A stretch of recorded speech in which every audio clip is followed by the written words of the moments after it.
What are you going to do with your life? What is God calling you to do? When I used to hear this question, I often thought that it was the most important question one could ever ask. I used to think of myself as an old man looking back on my life, and I wondered about my accomplishments and identity, my self-worth and legacy. What was God calling me to do, and what did I need to do to accomplish it, to make my life meaningful someday? 7 years ago, I answered that question. Faced with the difficult decision of choosing between married life and religious life, I prayed, I asked for help, and found my answer. At that moment, I thought I was done discerning. And for most people, this is often the extent of the process of discernment. Looking only at the big picture, we go to God for help with the major decisions in life, looking for definitive answers. We ask a question, get an answer, and move on. But here's the thing. No sooner did I answer the big question of my life, did I realize that I now had other questions. How am I going to live as a friar? What will I do? Who am I supposed to serve? The more I answered, the more I had new questions.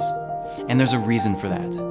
You see, beyond all else, beyond any career or spouse or major life decision, we all have the same call from God. We are called to be disciples of Christ our Savior. How could we ever contain that call to but a few big questions? How could we ever feel like we've ever fully answered it? No matter how old or young we are, no matter what our life has accomplished, discernment never ends. Because it's not a matter of answering a question, it's a way of life. It's the daily process of looking at our lives next to the life and teaching of Jesus Christ and asking God to help us bring the two together.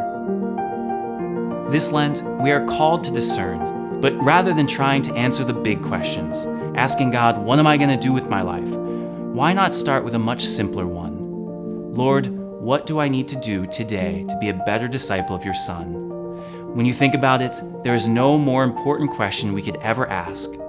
Start your day off with that and see if the bigger questions don't just figure themselves out.